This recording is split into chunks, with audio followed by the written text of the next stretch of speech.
All right, guys, how you doing? Welcome back to another Hashtag United AMA with the gaffer, Devs. It's time to ask Devs anything. There's lots of questions coming on Instagram, on YouTube, on Twitter, all over the shop. As we're recording this right now, we haven't yet played Hadley or Walthamstow in the league. Before Christmas, there's 2 more games left. But when you watch it, we would have played them and we'll be exactly halfway through the league. But whatever happens in those games, we're not going to be out of the promotion race and we won't have won the league either. So there's loads more football to be played. Devs, are you ready for another AMA? Always. He's always ready. Lots of questions. Let's start off with this one from Alana Parker XO.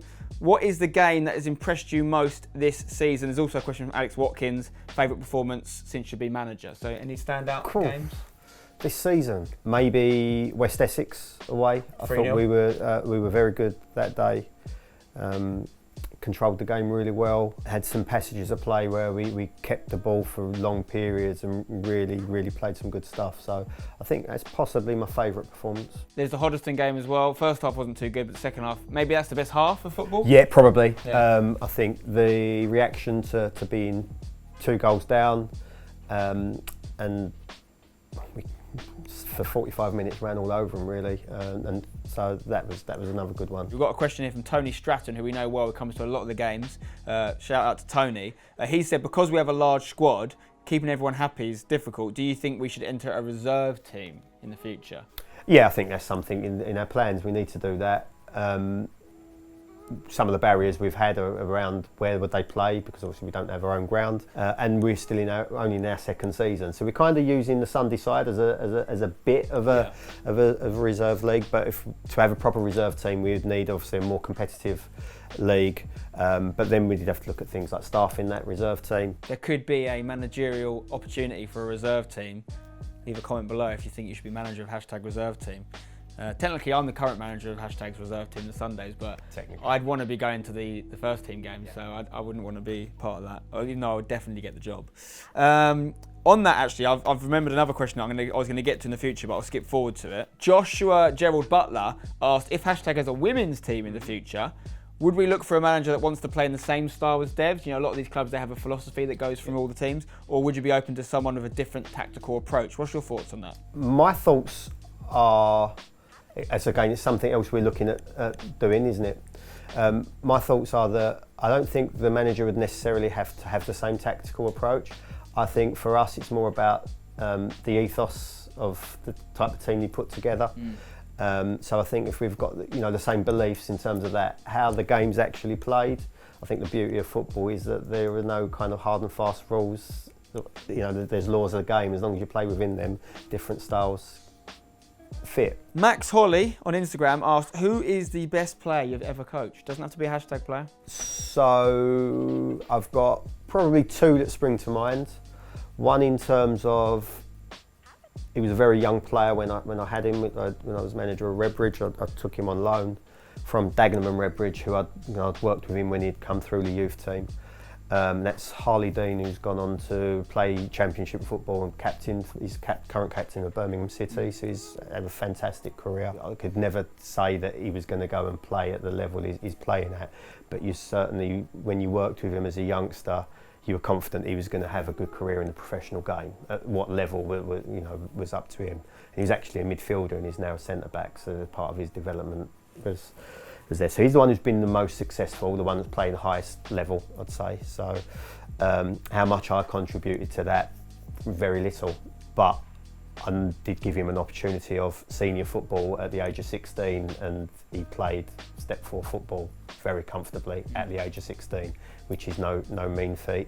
And then the other, in terms of probably the best, most natural ability, the one that frustrates me the most because should have been a Football League player in my opinion, is a lad who I worked with at East Thurrock. He's at Chelmsford City at the moment, called Sam Higgins. Yeah. Phenomenal footballer.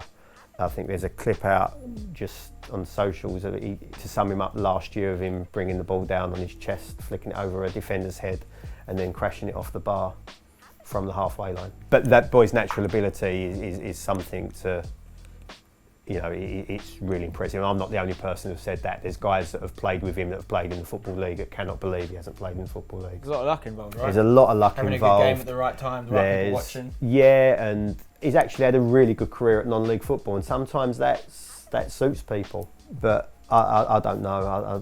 I'm not really sure the answer to that question. It probably I'm just trying to get advice myself because I still think I've got a chance. Yeah, and so I'm thinking I'm going to hit I'm 31 now, so I'm going to probably hit my prime around 36, I reckon. So then I'm thinking, I'm just trying to work out 2022 World Cup, probably unrealistic. 2026. What we talking FIFA? Yeah. No, as a player. Oh, football. Yeah. Okay. Question next is from #Harry. Yes. You know it's going to be controversial. He has asked, Never. Would you take second place now in the league? Before I let you answer that, second place this season means one of two things in our league. It either means automatic promotion if you have a high points per game in relation to other teams at our level across the country in second place, or minimum is it's a playoff against the team one from bottom in the league above. A promotion playoff, one game. So that's what second place means.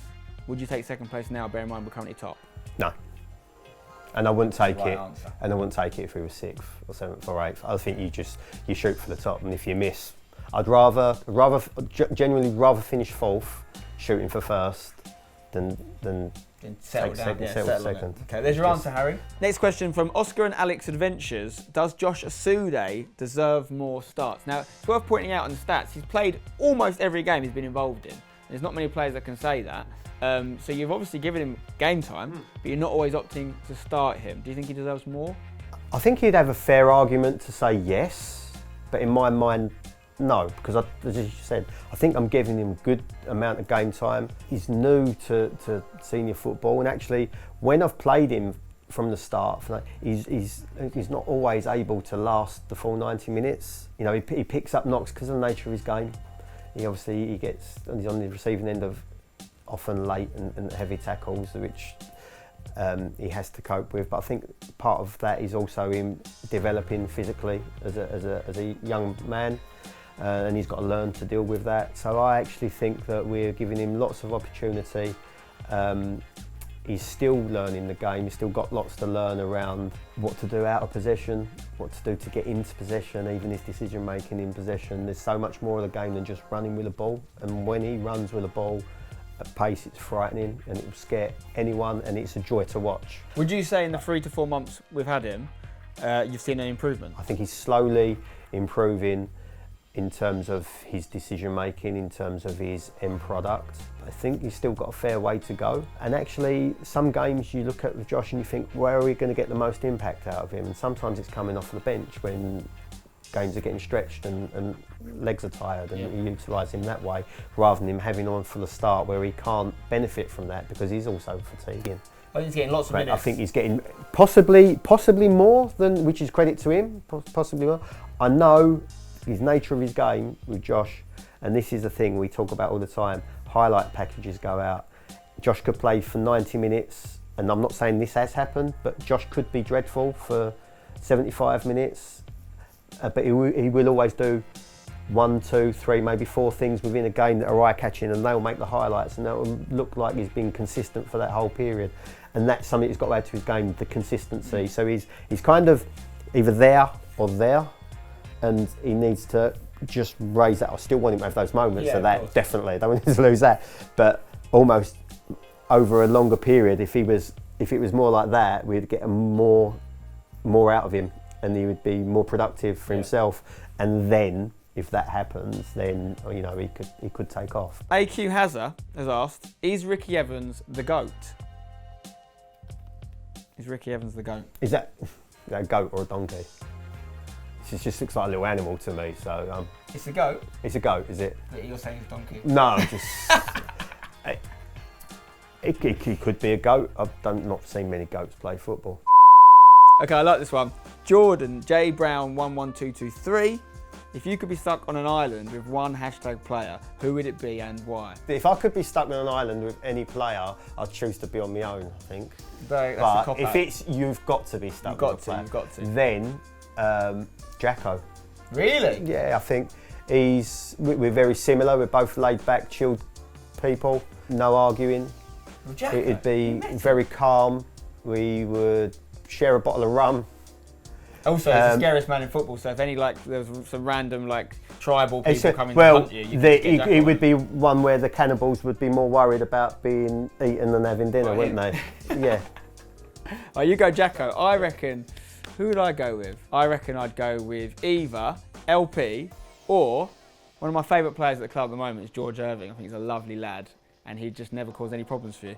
So I've got George Irving actually over LP. Sorry, mate. Would you want to go though, LP? He'd love it. Can you imagine it? He'd love it. He'd have you building like a town. I'd be like, look, vlog this. So you wouldn't get a day off.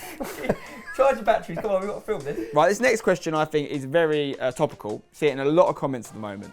Underdogs FC has said, why was Pittman dropped, Tim Pittman the goalkeeper, in Underdogs FC opinion, did nothing wrong and he looked like the best #1 ever?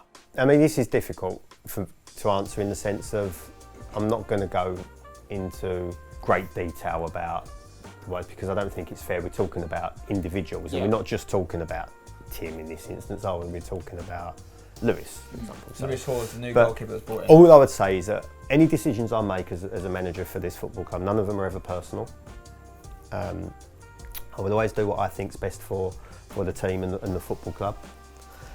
It was an area that I felt we needed to strengthen. And actually I think we have strengthened that area. I have had conversation with Tim, as I've had conversation with players, and he knows my reasons I've given him, and that's not something I'm prepared to share in front of the camera because I don't think that's fair on Tim or the club. Or I know we're open as a football club, but there are some things that need to stay between manager and players. I have to make difficult decisions, and it's that thing again about the guys that questioning, even the guys that come to the games and seeing the 90 minutes, they're only there for that period of time, and I'm working with the players, training nights and things like that as well. So, there's lots of things where lots of players have to, we have to balance and contend with, and some of them around things like work commitments and things like that. Tim's obviously he's done great, and he's playing in the cup games. He's still playing games and doing really well. But equally, I think Lewis is doing really well in the games he's playing, and I think they're both at the moment. I mean, I think they've both got a ratio of a clean sheet every other game. Yeah, about 50%, yeah. Yeah, so for me, I'm fortunate as a manager to have two good goalkeepers. It's going to happen from time to time. You're going to have a favourite player, a player you like, and he might get dislodged from the team. From Dev's perspective, he has an incredibly hard job because everything he does gets meticulously criticised in comments and whatnot. You've got to look at the league table, you've got to look at form, and I think we can all agree Dev's doing a great job on that department, so we've got no reason to complain. And then likewise, I feel a bit sorry for Lewis in the sense that he's come in, he's actually had some really, really good games, and he's getting a little bit overshadowed. So I just say, judge every player on their merits. People that are defending Tim are right to do so because he's been really good, and he's been really good in the cup games particularly, but also Lewis has been really good. And the goalkeeping, it's not like another part of the team where you can go, you know what, I'll play you both. I'll play one of you in centre mid and one of you right back. You can't do that with goalkeepers, so it's a very tough job for the manager, but I don't think any of us could complain right now. And Tim, I'll give him credit though, because I think he's responded very well. Yeah, and actually, you could argue that he's got better as a result of it, so which makes it difficult again for me. And it's difficult for him that he's not playing at the moment, and I understand that. I think you've answered that very well. This is from Lewis M0110. What's been your favourite goal you remember from your time at the club? One goal. I think I particularly enjoyed Ricky's against Burnham. That's my favourite. I think that was very early in our Chapter 2 journey. Win or something, and I think it was. I like Ricky Evans' goal because I think, for that reason, but also... And he doesn't get many. He doesn't get many, and I like goals that I would like to score myself. Yeah. And I love these goals that come out from the edge of the box and you control it. My favourite goal, if I go back to Chapter 1, I think also I'm a massive fan of Jack Harrison's goal against Eltham. I think we won 7-1 maybe, and Jack Harrison scored a left-footed 30 yards out, great strike. But yeah, for non-league era, I'm with you on Ricky. This is a good one. Brennan has asked, do you genuinely think you'll be able to get pros in at hashtag once they retire, e.g. the likes of Akin Fenwar? I'll just point out, it wouldn't be once they retired, because they're playing for us, it means they've not retired. But he's saying, do you think you could get pros to drop down and play for us? Potentially. I mean, Tom Williams is an ex-pro. Tom Williams, so, yeah, exactly. It's quite a common thing in non-league. Lots of ex-pros drop down and play.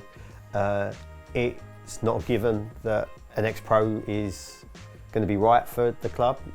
It's not a given that an ex-pro is going to be good enough, because they are at the end of their career and they've retired from professional football. So you'll ask a lot of ex-pros, and we've got Tom, Joe Keefe on the staff who's played non-league football as well.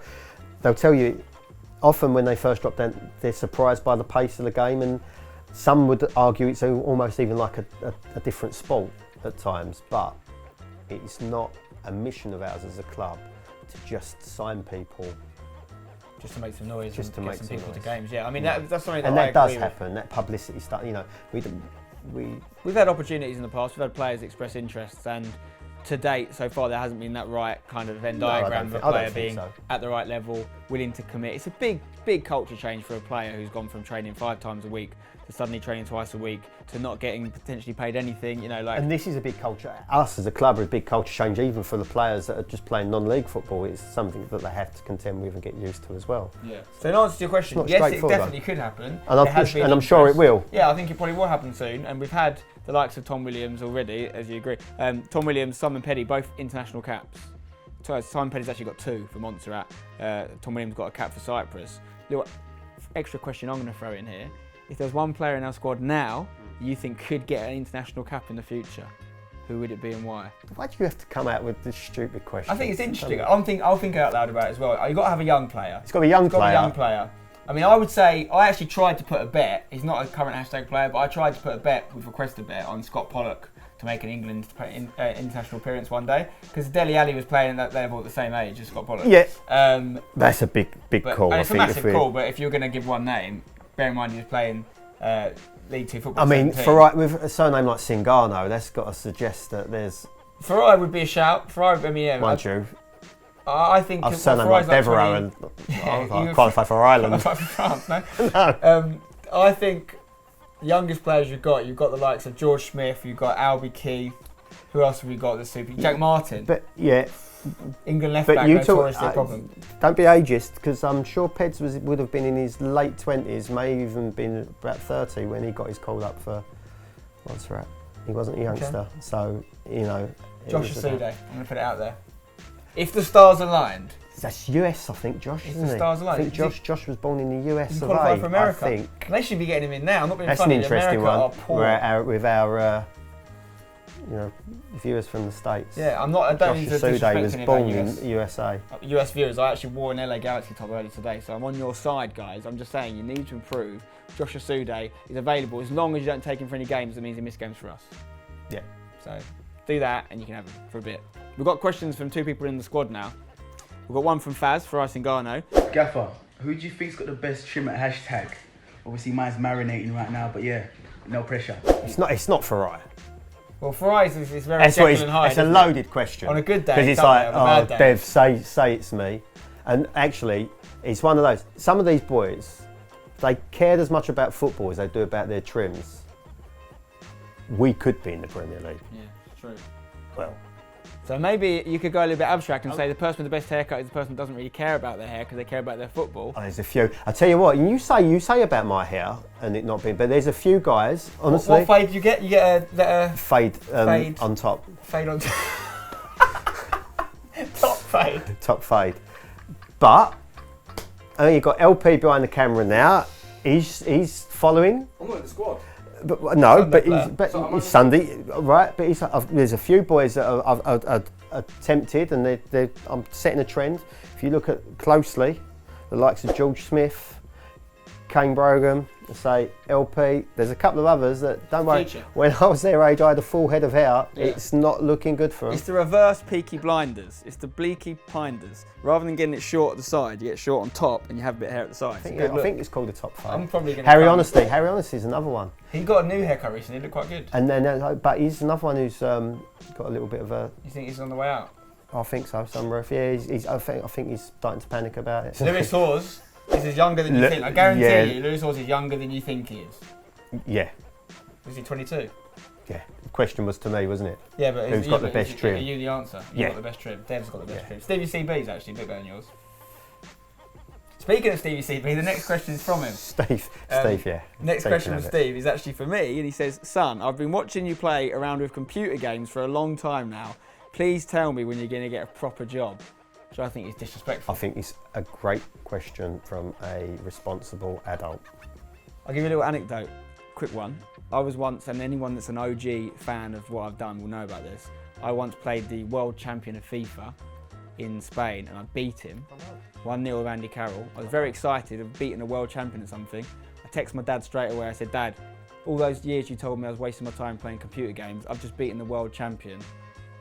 How decent is that? And he replied and he said, he went, well done, but you could have been really good at snooker. That's what he said, as if I had a misspent youth and I could have just played snooker. Why would that have been better? I've never beaten the world champ at snooker. I'm arguably, at one period in time, the best FIFA player in the world. How would you play snooker on the Xbox? Or they have snooker games, yeah, they have snooker games, yeah. I don't think they sell very well. The lesson to be learned here is... He's not, Steve. I have got a He's not job. going to get a job. It's a very good job and I enjoy it, and I have no plans to get a proper job working for the man anytime soon. Dan Browne, I don't think it's the Dan Browne, he asked, has a player ever done anything... There's more than one. Oh, I mean, to be fair, there's probably loads of Dan Browns, to be fair. There's only one DB, hashtag DB though, he's a legend. Has a player ever done anything so bad during a game, you've singled them out in front of the whole team during a half-time or full-time team talk?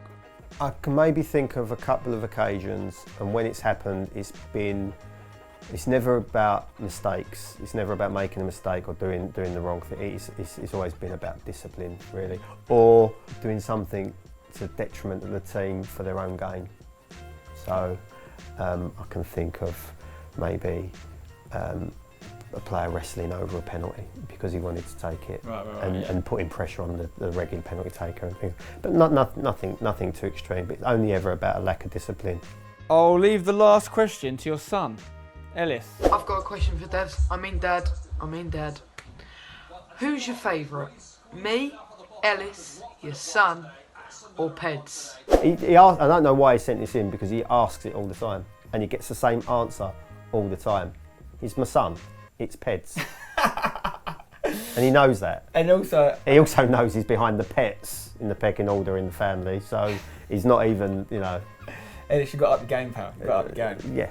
Well, that brings our AMA to a close, Dave. Thank you very much once again for your time. Pleasure. If you've enjoyed this video, make sure you drop it a like. If you've enjoyed this kit, which I enjoy, make sure you check it out on the hashtag store, #UTD.com. Subscribe for more top quality #United content. Until next time, don't forget to hashtag it. Okay, see you soon.